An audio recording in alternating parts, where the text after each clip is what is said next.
As mentioned during the Panasonic GX80/85 in art galleries video, distortion produced by the 12-32 kit lens when shooting framed artworks is horrible, so I bought a 25mm prime lens hoping this would alleviate the problem.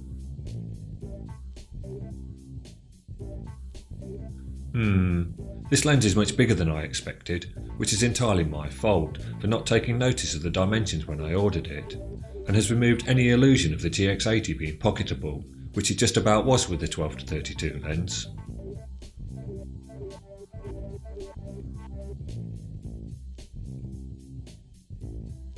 "25mm is not a good choice for gallery photos, it being nowhere near wide enough for overviews, whereas the 12mm on the kit lens is more than suitable.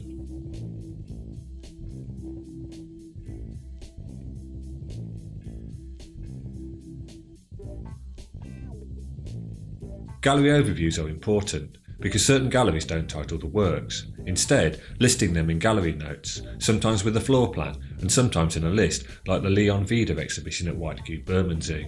This makes identifying the works and naming them for videos a time-consuming and difficult task. And I've on occasions been forced to draw my own floor plan and use a process of elimination to name the works.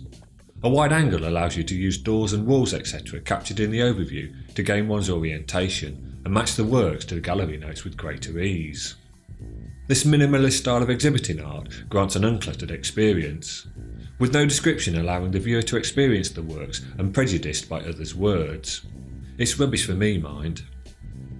More preferable is Take Britain or Saatchi, where every work is titled, permitting one to photograph the art and title it afterwards. Saatchi have to be applauded too for photographing and naming nearly all the works in their exhibitions and grouping them by artist on their website.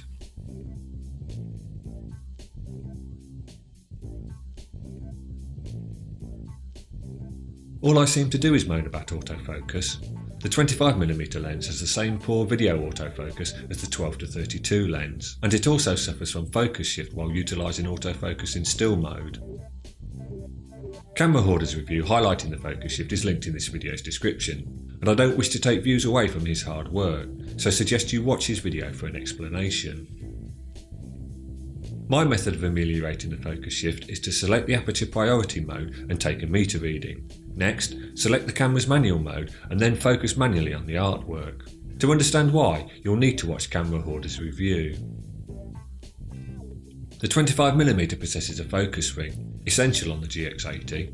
Absence of a focus ring on the 12-32 entails manual focusing with the camera's rear screen, an experience no one in their right mind would find acceptable, just as no one in their right mind finds Team Sky cycling acceptable.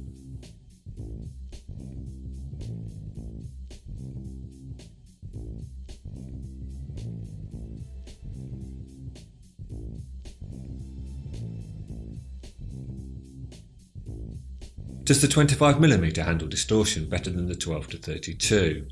Yes, given time to frame it produces much squarer photos without the very strange curved corners of the 12-32, but I had to step back, nearly to King's Cross Station in some cases, to fit bigger pictures into the lens's field of view, which can be problematic in small galleries, and at worst would necessitate me changing lenses, something I'm far too lazy to undertake. One negative is the 25mm is not stabilised, but the in-body stabilisation is so good you can forgo lens stabilisation on most Panasonic bodies. This lens is a pleasure to use, with its large focus ring giving the air one is immersed in the stills photographic process, because autofocus for stills can feel a bit like taking photos with a phone. Joyless. But as Tarquin maintains, there is no joy.